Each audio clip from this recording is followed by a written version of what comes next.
Damos gracias al Señor una vez más. Es un tremendo honor, un privilegio, como siempre lo decimos, ¿verdad?, estar en la casa del Señor.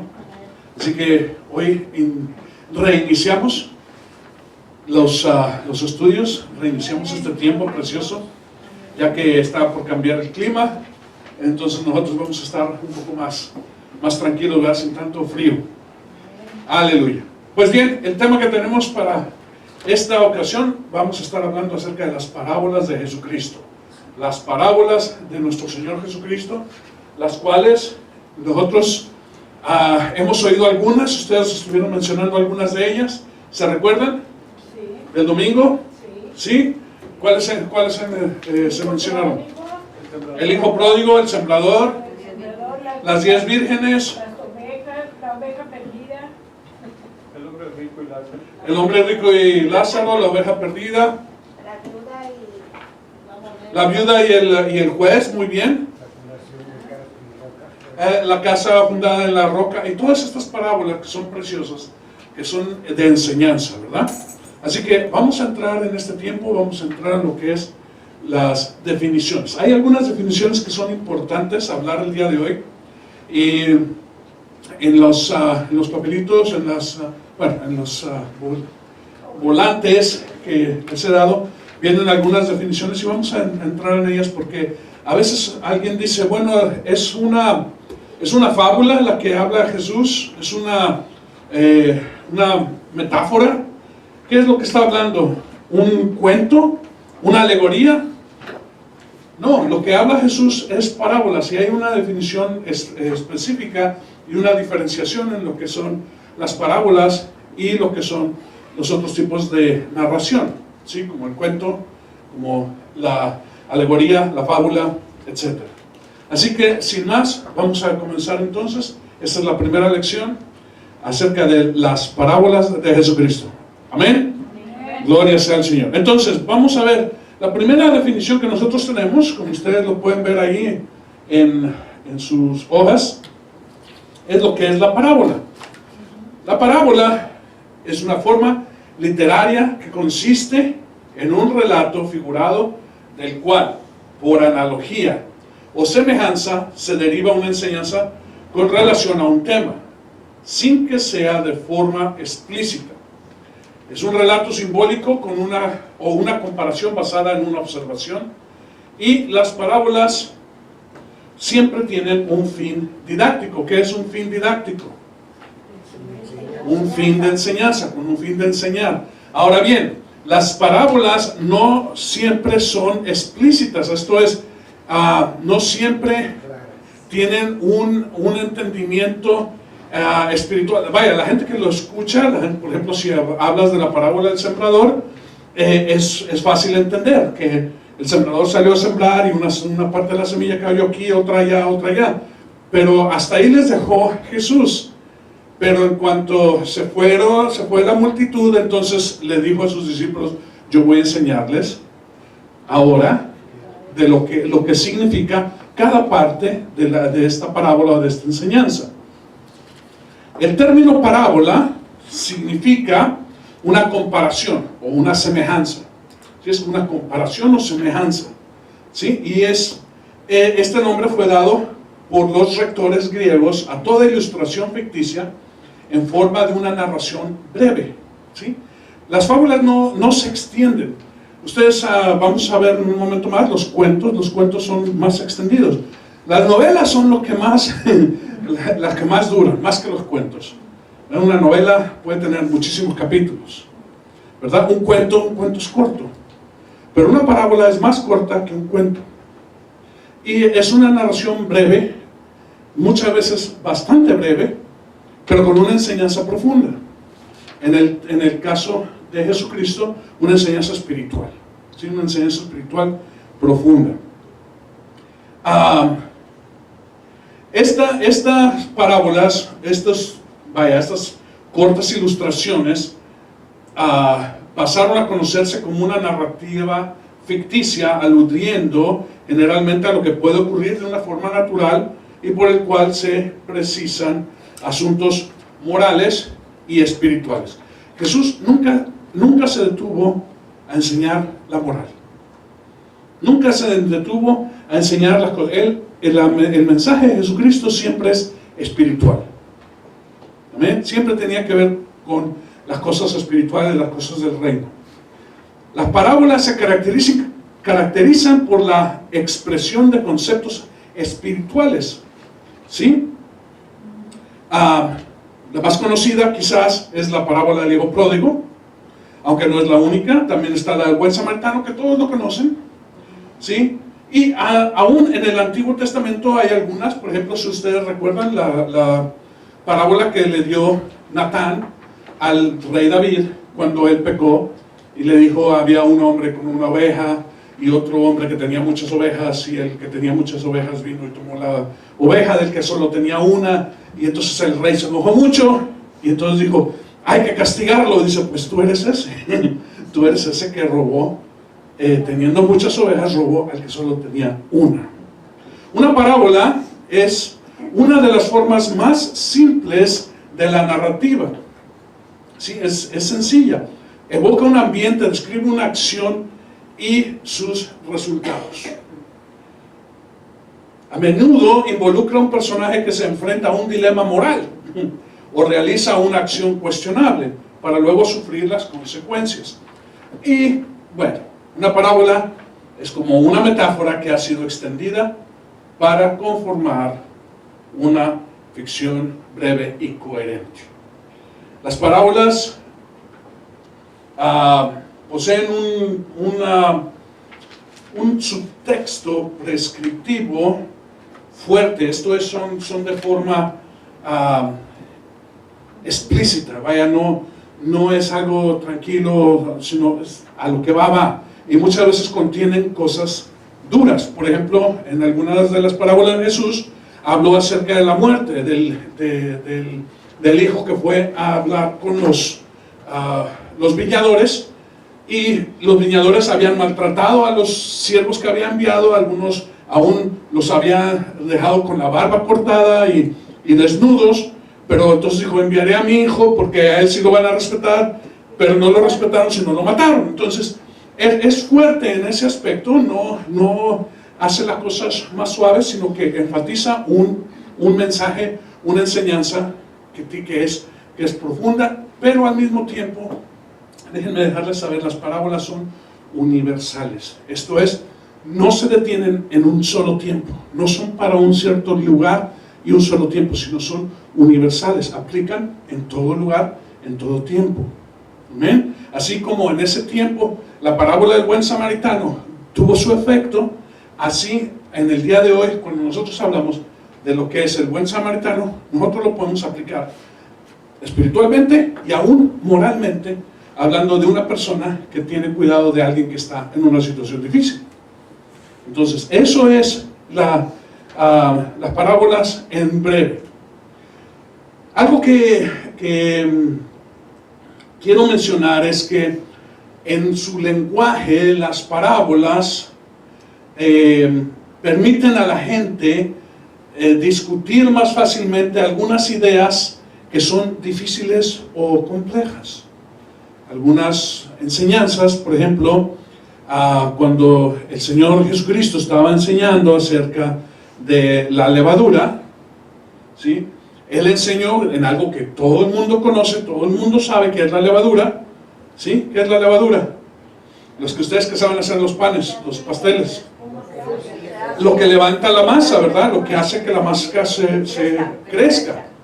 Entonces, hace más grande, infla, y en este tipo de enseñanza Jesús estaba hablando de un concepto bastante difícil, que es la hipocresía de los fariseos. Entonces dice, no se dejen contagiar por lo que es esa levadura o esa hipocresía, porque esa hipocresía, aunque es pequeño lo que es la levadura que toca la masa, es tan pequeño, la leuda toda, ¿sí? Y eso es lo que estaba hablando Jesús. ¿Sí? No traten de imitarles, no traten de entrar allí, sino dejen que ustedes sean puros, sin que haya nada de eso. Y vamos a entrar, en algunas de las parábolas de Jesús, solamente quería mencionar las características. Las características mayormente es en prosa y su extensión es un tanto variable, pero más bien es corta. Se utiliza una gran cantidad de metáforas, y vamos a entender ahorita qué son las metáforas. Tiene un carácter didáctico, evoca un ambiente y describe una acción y sus resultados. Los personajes que participan en la parábola mayormente son seres humanos. Ustedes van a ver que, por ejemplo, en las fábulas va a haber mucho animal y algunos objetos inanimados. Las parábolas mayormente tienen que ver con seres humanos, o tienen personajes que son seres humanos que enfrentan un dilema, ya sea moral o espiritual, y realizan una acción cuestionable para luego sufrir las consecuencias de esa elección. Son relatos que simulan la realidad y hablan de acontecimientos cotidianos, y es en una narración simple, singular y consistente. ¿Por qué dice que habla de las cosas cotidianas? Si ustedes se fijan, Jesús habló mayormente las parábolas en los lugares donde la gente normalmente concurría, ya sea en el templo, o en la plaza, o en el mercado, o a la orilla del mar, cuando venían los pescadores. ¿Qué sucede cuando vienen los pescadores con su carga de pescados? Pues vienen los compradores, ¿sí? Vienen los compradores, y cuando están ahí en el que dame 5 de estos y 2 de aquellos y 3 de estos otros, ¿verdad? Y entonces ahí están teniendo la venta. Entonces Jesús aprovecha para dar un mensaje, y muchas veces en relación a lo que está aconteciendo. Lo que sucede, cualquier cosa, Jesús era muy práctico en este asunto. Es una enseñanza que no es exclusiva de Jesús, sino que esto viene ya de antaño, y era una costumbre de los maestros enseñar de esta manera, solamente que Jesús sobrepasa a todos, ¿sí? Las enseñanzas de la mayoría de los maestros de la ley fueron o eran unas parábolas muy abstractas, o eran muy sencillas y, como decimos nosotros, muy choteadas. Jesús, en cambio, algo fresco, algo que identificaba a la gente con sus tareas cotidianas, con lo que hacían de diario, y les llevaba a un entendimiento espiritual más alto. La parábola, la enseñanza de Jesús a través de parábolas, tiene algo que no está en estos escritos que yo les estoy dando, pero tiene esa característica tan tremenda que todos se la saben. ¿Quién no ha oído del hijo pródigo? Aunque nadie haya ido a la iglesia, hablan del hijo pródigo, porque es una enseñanza universal. La oveja perdida. Quizás no conoces toda la profundidad que hay ahí, pero hemos oído predicaciones, enseñanzas, cantos, trabajos manuales para niños, trabajos manuales para adultos. Se da para ejemplos en reuniones de estudio profundo, de estudio no tan profundo. Entonces, pero todos saben quién es la oveja. ¿Quién no ha oído de las 99 que se quedaron en el redil, y la oveja perdida que fue el Señor a buscarla, dejando a los 99, ¿verdad? Y todos lo conocen. Entonces, son de tal manera, las parábolas son de una manera tan sencilla que todo el mundo se las sabe. Ahora, no todos conocen su profundidad, pero todo el mundo, cuando la oye, se queda grabado. Ah, sí, alguien me dijo de la parábola del sembrador. Sí, yo he oído de la oveja perdida, ¿verdad? Siempre tenemos eso. ¿Quién no ha oído la parábola de las 10 vírgenes? ¿Verdad? Que 5 se quedaron porque no llevaban aceite en sus lámparas y se quedaron fuera. Y quizás no conoces todo, pero sabes que hubo 10 vírgenes. Y que 5 entraron y 5 no entraron. La parábola entonces llega y se guarda en la mente, fíjate bien, se guarda en el corazón de las personas para que a su tiempo el Espíritu Santo la saque de allí y la lleve a una realidad en todo tu ser. Entonces, mientras que los cuentos son más bien, ya entendí lo que es el cuento, o la moraleja, o bueno, la fábula, y son fáciles de entender y son cuestiones más bien que son morales, y no tienes que llevarlas en tu corazón, simple y sencillamente las sabes, ¿sí? Quienes no conocen la de la liebre y la tortuga, ¿verdad? Todo el mundo la conocemos porque desde niños nos han enseñado ese tipo de fábula. Pero no tiene nada espiritual. Por tanto, no se guarda en el corazón, sino se guarda en la mente. Las parábolas se guardan en el corazón para que a su tiempo el Señor, el Espíritu Santo, las lleve del corazón al entendimiento. Amén. Y muchas veces son muchas enseñanzas. De una misma parábola puede haber varias enseñanzas. De una fábula no. Es el pan y el vino. Vamos a ver más adelante unos ejemplos, pero quería ver que nosotros entendiéramos qué es la parábola. La alegoría.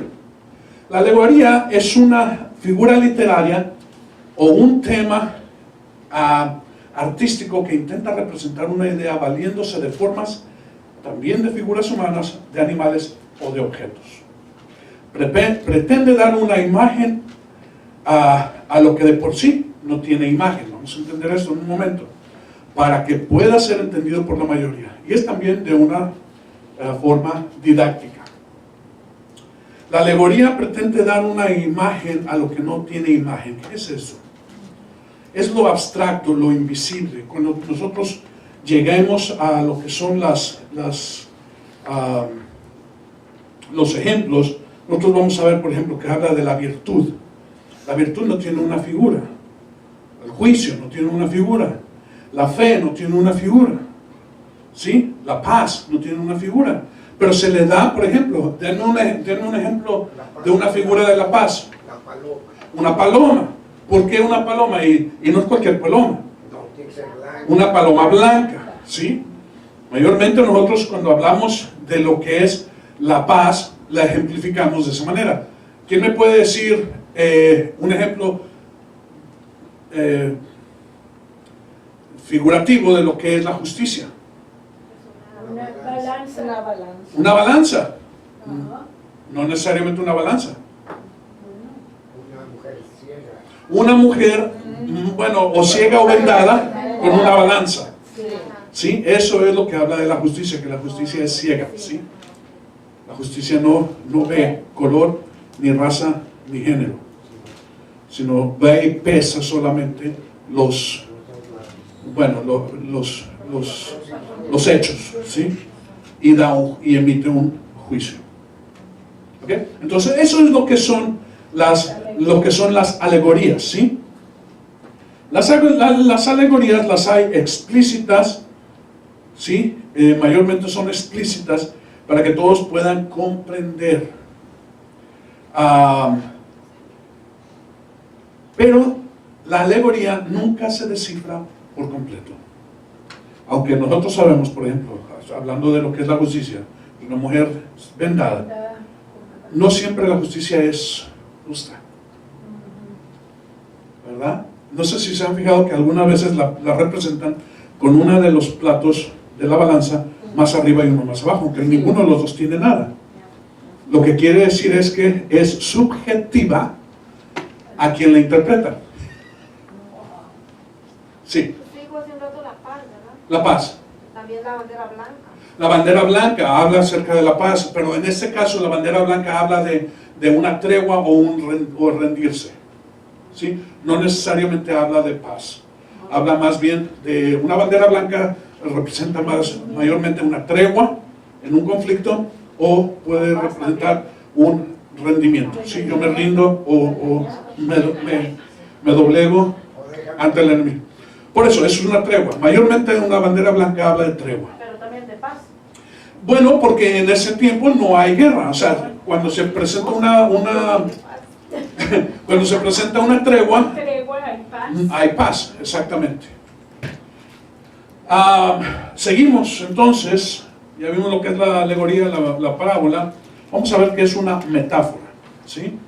Metáfora consiste en un tipo de analogía o asociación entre elementos que comparten alguna similitud de significado, para sustituir uno por el otro en una misma estructura.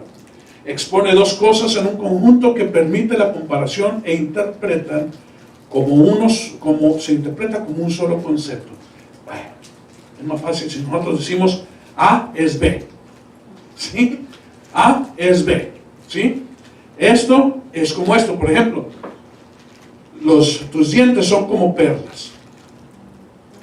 Si tú hablas de dientes, pues hay muchos colores de dientes, ¿verdad? Y algunos pues son medio chimuelos cuando hablas de dientes.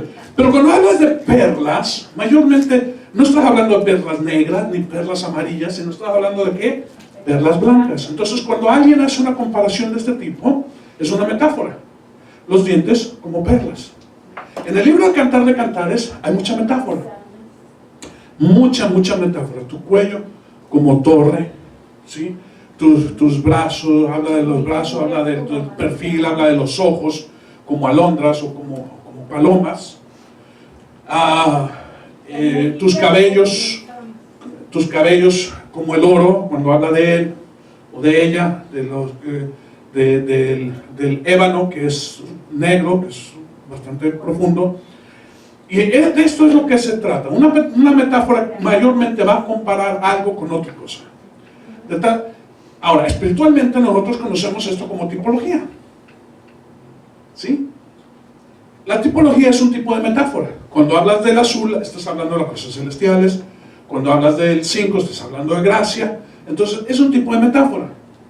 Pero, mayormente, nosotros lo conocemos espiritualmente, o en lo que es las enseñanzas de Biblia, lo conocemos como tipología, o numerología, ¿sí? Pero esto es esto otro. Eso en sí, eso es todo lo que es una metáfora. Expone dos cosas que en conjunto permiten la sugerencia de compararse e interpretarse como un solo concepto. ¿Alguna pregunta hasta aquí?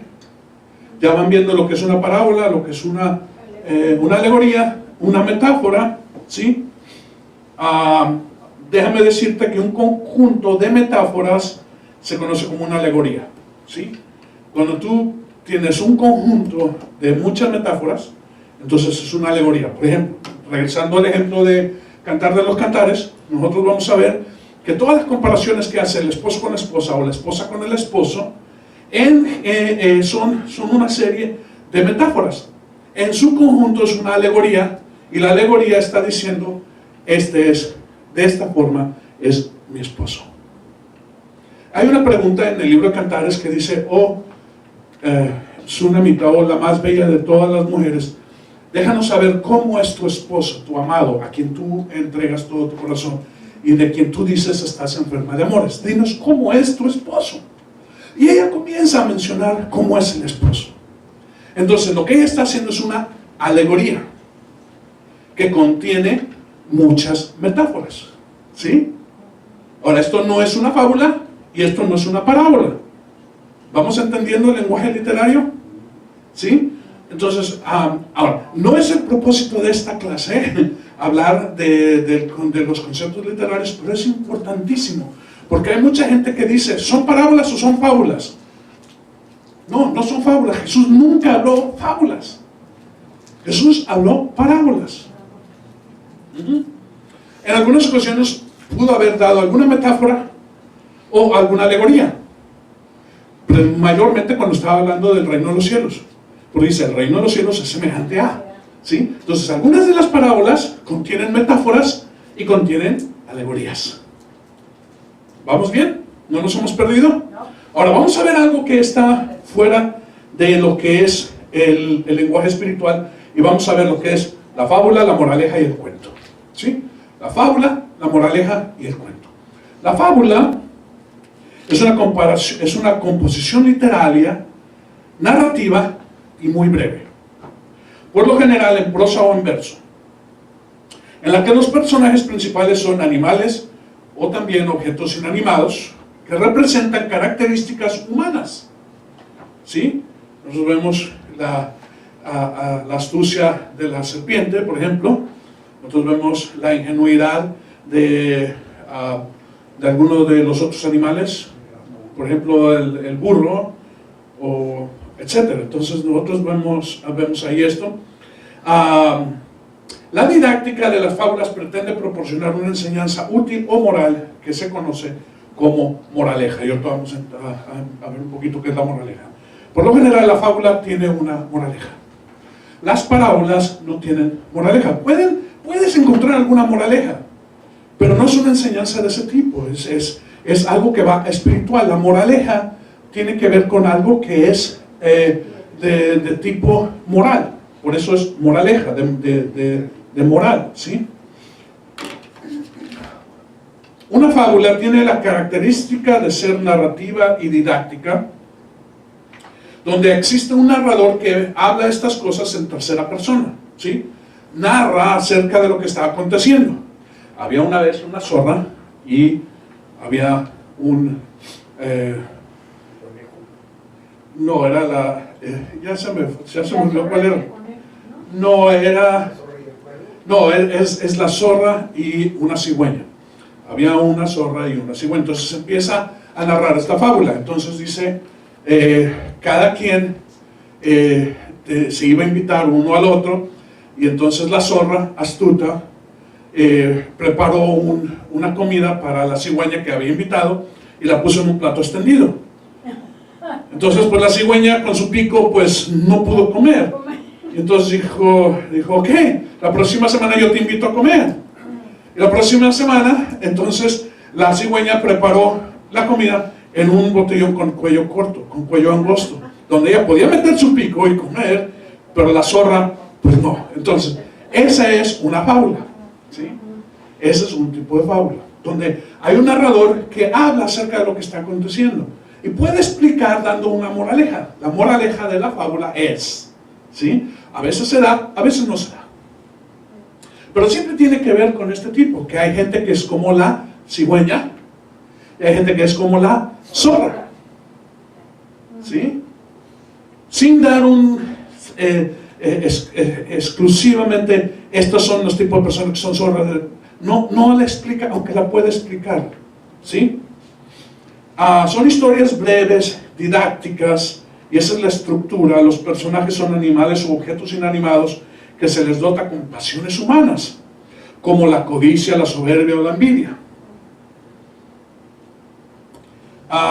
Estos personajes animales suelen ser prototipos de la nobleza o la fuerza, y son representados, por ejemplo, la fuerza por el león, la astucia por el zorro, etc.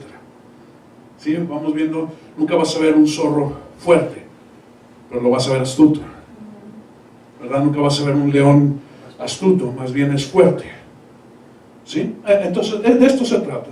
Los temas de las fábulas mayormente tienen que ver con vicios humanos como la arrogancia o la mentira, ¿sí? Tratan de esto y siempre son para enseñar. Mayormente las fábulas se dan para niños, aunque a veces se dan para adultos, pero mayormente esta es una enseñanza que ustedes van a oír mucho en las escuelas primarias. Las escuelas primarias van a estar llenas de fábulas, ¿sí? Van a estar llenas de fábulas.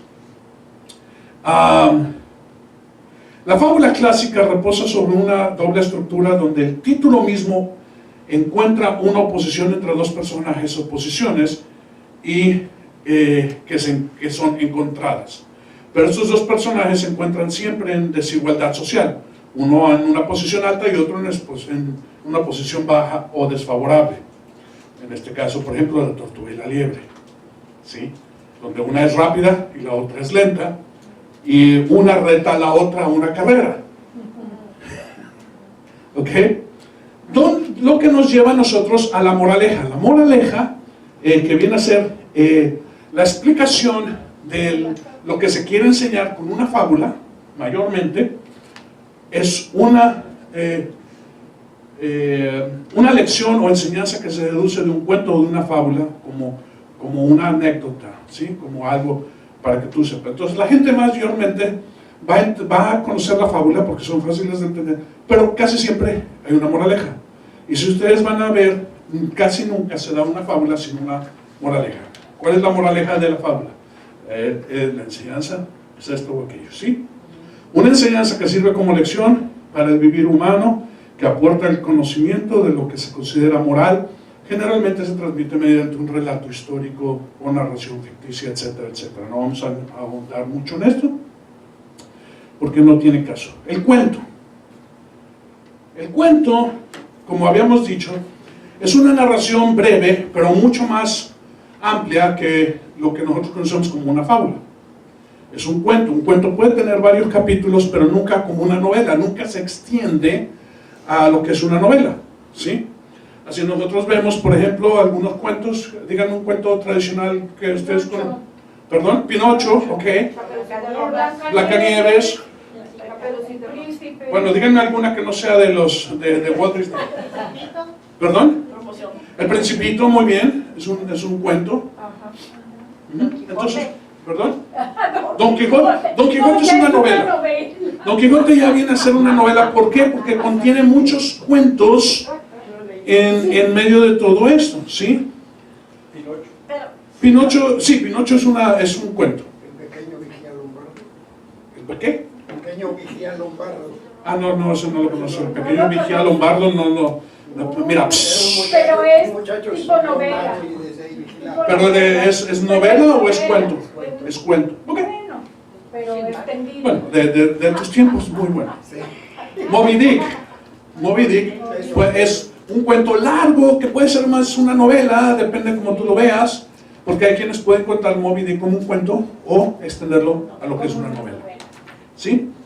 Entonces, es una narración breve de uno o varios autores basada en hechos reales o ficticios cuyo trama es protagonizada por un reducido grupo de personajes, y su argumento es relativamente sencillo, ¿sí? Es algo que es sencillo. Entonces, si ya tenemos todo esto, vamos a ver algunos ejemplos para cerrar este tiempo. Vamos a ver los ejemplos. Parábolas. Nosotros tenemos el hijo pródigo, un hijo que sale de la casa de su padre para recorrer el mundo y decide regresar buscando la misericordia de su padre. Así de sencillo, eso es una parábola, ¿sí? Que hay mucha más enseñanza, claro que hay mucha más enseñanza, solamente nosotros hicimos breve lo que es la parábola del hijo pródigo. Por ejemplo, en una parábola es el traje nuevo del emperador. Ustedes conocen, es una parábola, aunque puede ser un cuento, pero no es un cuento, es una parábola, ¿sí? Un sastre que engaña al emperador ingenuo, haciendo una buena fortuna y escapando astutamente de ser castigado, ¿verdad? Eso es una parábola. La parábola donde se enseña ¿qué? Donde se enseña la astucia, la ignorancia, perdón, la fatuosidad, ¿sí? ¿Verdad? El orgullo de tener el mejor traje que se hace con hilo de oro, y todo el hilo de oro pues quedó en las bolsas del sastre. Pero bueno, ustedes conocen toda esa parábola. Como alegoría nosotros vamos a ver la virtud y el juicio, ¿sí? La nave del corazón combatida por los vientos de las pasiones turbulentas se estrella en las rocas del vicio, pero si es llevada por el suave soplo de la virtud arribará segura al puerto de la inmortalidad. Bueno, es como una poesía. Ustedes van a ver que las alegorías pueden ser también poesía, se dan en forma de verso, como en este caso, pero es la virtud y el juicio. Acuérdense que una alegoría va a dejarnos saber a nosotros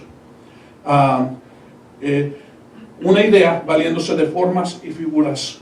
En este caso, como lo vimos, la fe es otra alegoría.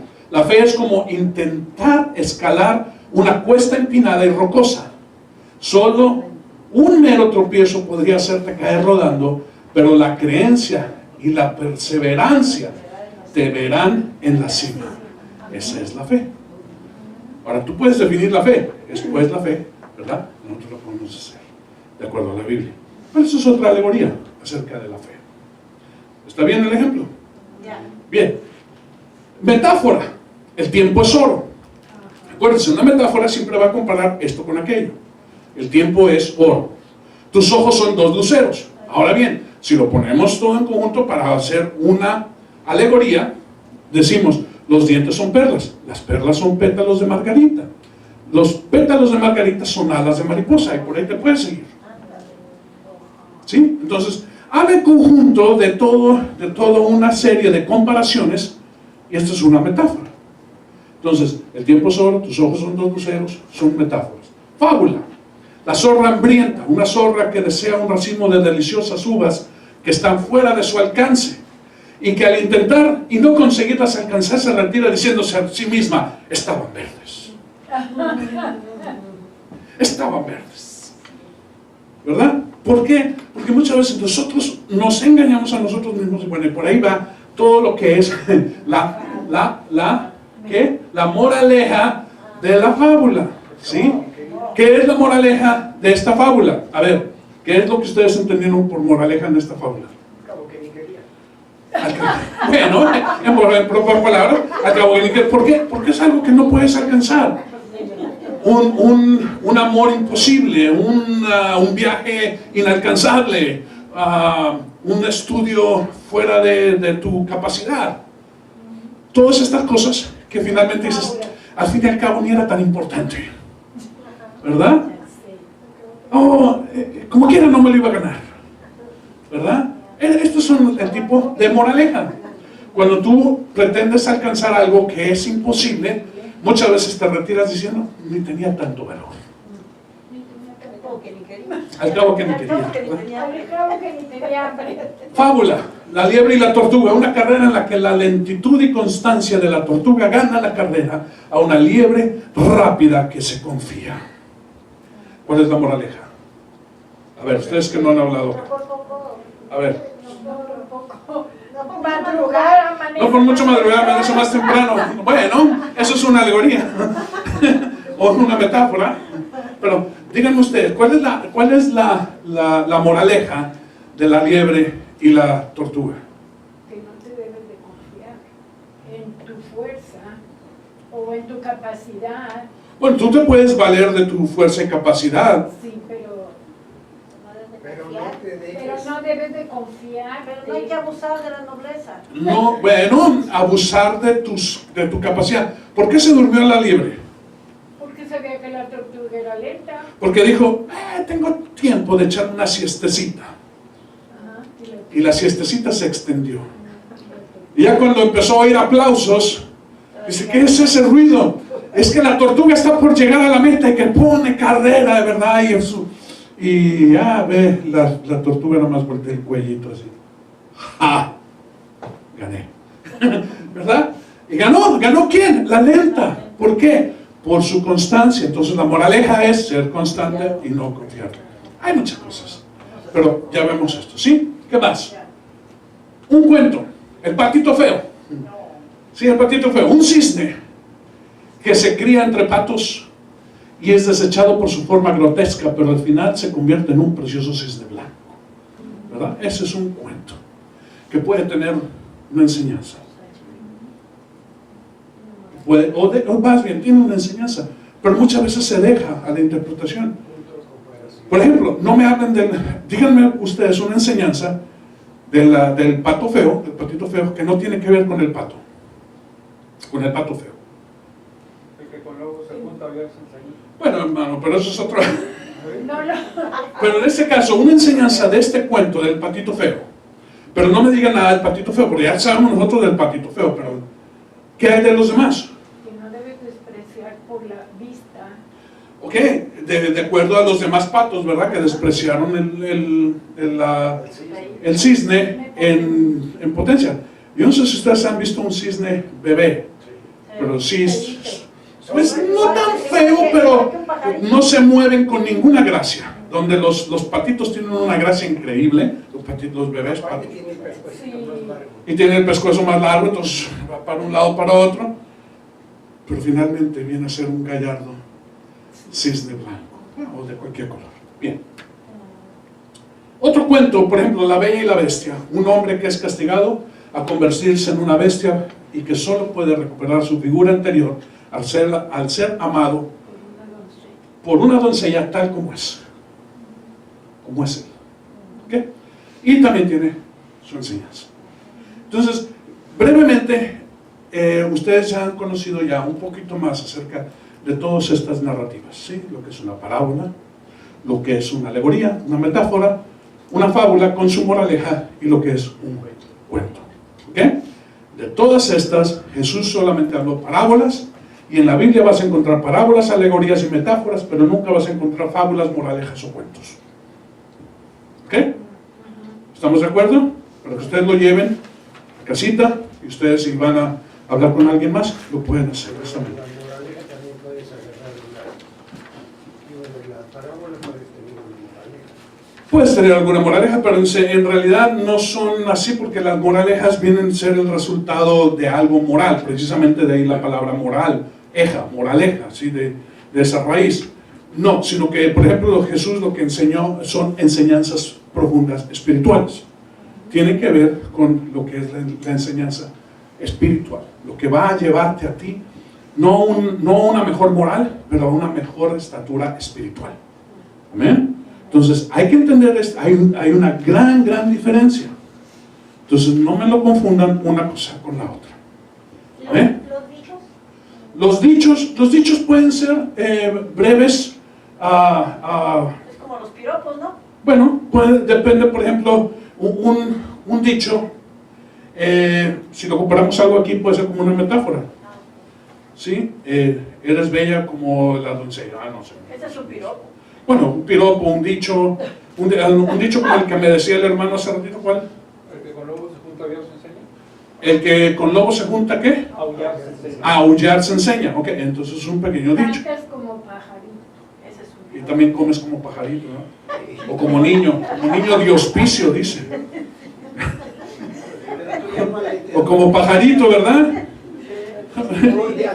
Todo el tiempo picando, ¿verdad? Nunca te detienes.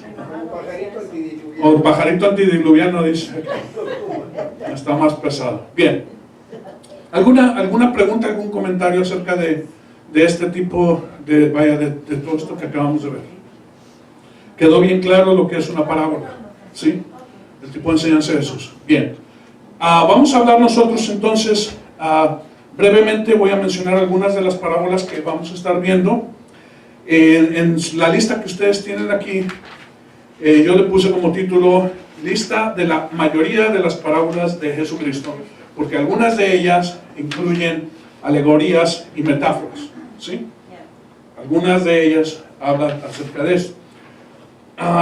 Me gustó mucho esta, la tomé de una de las Biblias de estudio que yo tengo, la Biblia de las Américas, que tiene una correlación entre los 4 evangelios. Si ustedes se pueden fijar, Juan no tiene ninguna, o quizás una, la vid y los sarmientos, ¿sí?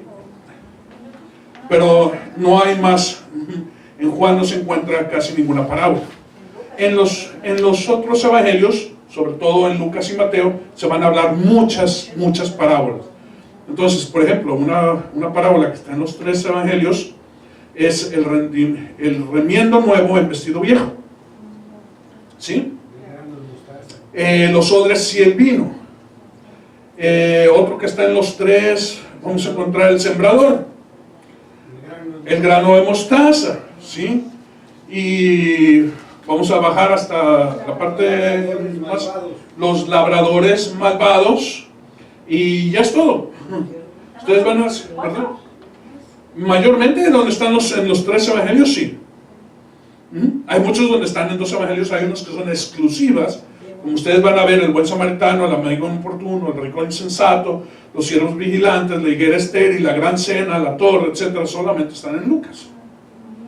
Exclusivos de Mateo son la perla de gran valor, la red barredera y el dueño de la casa, aparte del tesoro escondido. Bueno, ustedes van a encontrar el banquete de las bodas, la higuera, las 10 vírgenes, solamente está en Mateo. Los talentos también. Nada más en Mateo. El trigo y la cizaña no están en Mateo. Los ¿Qué? 2 hijos. ¿Perdón? Los 2 hijos. Los 2 hijos, ¿dónde están? A los dos hijos está solamente en Mateo, muy bien. ¿Sí? Las Le ovejas compara y dos. las cabras de Mateo.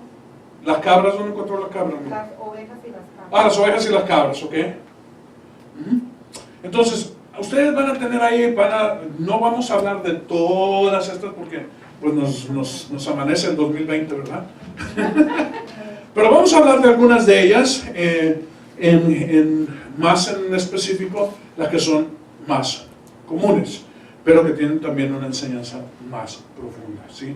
Entonces, entre todas ellas, claro que sí, vamos a ver la del sembrador, vamos a ver también la del buen samaritano, por supuesto que vamos a ver las 10 vírgenes, el siervo fiel y el infiel, y algunas de estas vamos a ver.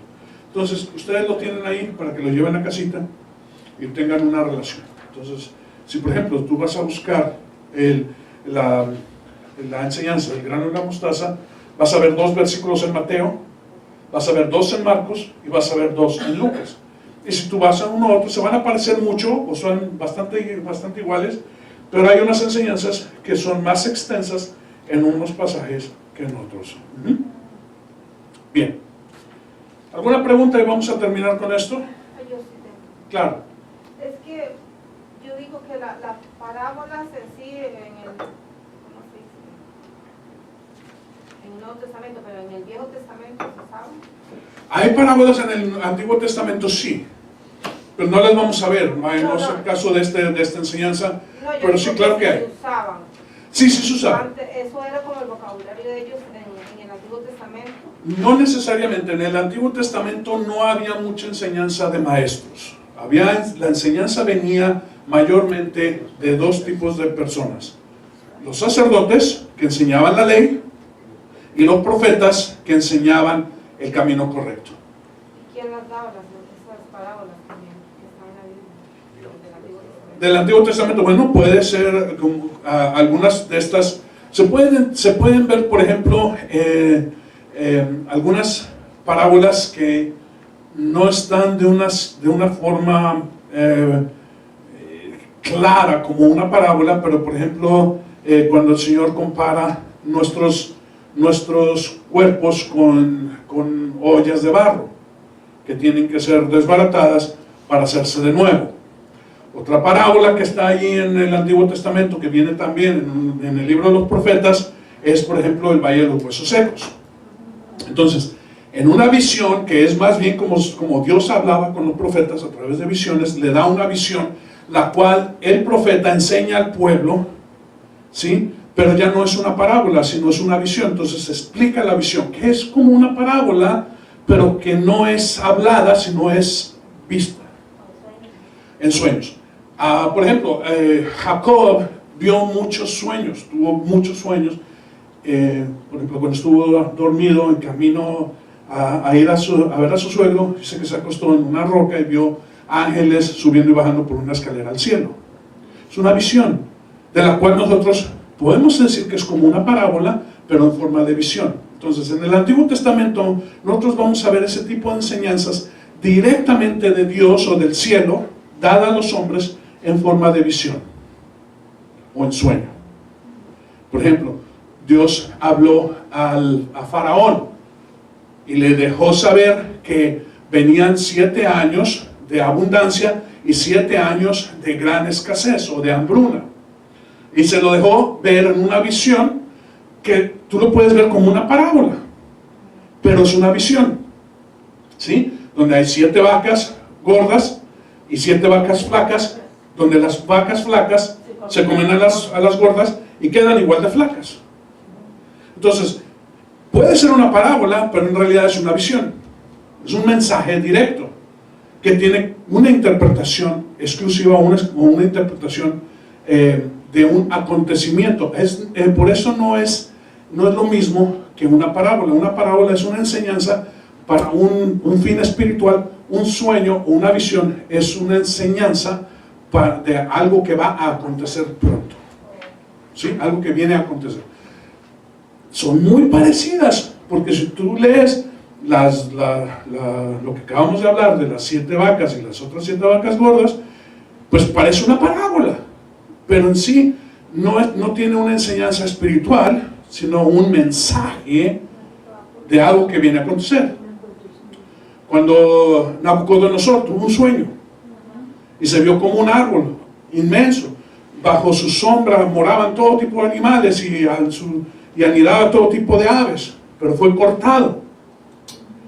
La otra visión del rey, donde vio una estatua con cabeza de oro y pecho de plata y vientre de bronce y piernas de hierro y sus pies de barro con hierro. Y entonces dice que vino una roca no cortada por mano de hombre que la desbarató. Puede ser una parábola. Bueno, puede ser una parábola, pero no es una parábola, sino es una visión que tiene un mensaje espiritual también, pero un mensaje que viene de algo que va a acontecer, ¿sí? Entonces, mayormente, posiblemente Moisés habló en parábolas, posiblemente Abraham habló en parábolas. No es difícil, pero no se conocen ni tampoco se escribieron. En el Antiguo Testamento, el tipo de enseñanza era dado de Dios a los líderes, en este caso a los sacerdotes y a los profetas. Los profetas y los sacerdotes hablaban a los hombres, y los hombres a las mujeres, y las mujeres enseñaban a los niños. En el Nuevo Testamento nosotros vemos a Jesús hablando a la multitud. Esto no es una enseñanza tipo Antiguo Testamento, sino es una enseñanza diferente, donde se habla a un grupo mixto, donde hay hombres, mujeres, ancianos y niños, y requiere por tanto un tipo de enseñanza diferente del que se daba en el Antiguo Testamento. De ahí que se comenzó más y más a hablar en parábolas. De hecho, muchas de las predicaciones que nosotros damos en los domingos son estilo parábola, ¿sí? Hablan de algo donde ponemos un ejemplo y ese ejemplo es una parábola y se explica. Entonces se da una enseñanza espiritual acerca de un pasaje bíblico que lo podemos poner en una forma estilo parábola. ¿Más o menos? ¿Quedó bien? Sí, nomás que está interesante. Sí, porque hay parábolas o que se pueden mencionar como parábolas en el Antiguo Testamento, pero mayormente son mensajes, con excepción, como hablamos, de Natán y David, donde Natán da una parábola a David. ¿Sí? ¿Ok? ¿Alguien más? Bueno. Pues estamos listos para la próxima clase, ¿verdad? Gracias, Señor, te damos por este tiempo precioso, el cual nosotros hemos recibido, Señor, de ti. Tantas y tantas bendiciones, Padre. Podemos recorrer un poco lo que es la narrativa, la enseñanza, la didáctica, Señor, pero mayormente, Señor, el tipo de lenguaje que tú hablas para con tu pueblo, para con nosotros, Señor, con enseñanzas espirituales. Te damos gracias, Señor, y prepara nuestros corazones para la siguiente vez que nos reunamos. En el nombre precioso de Jesús. Amén.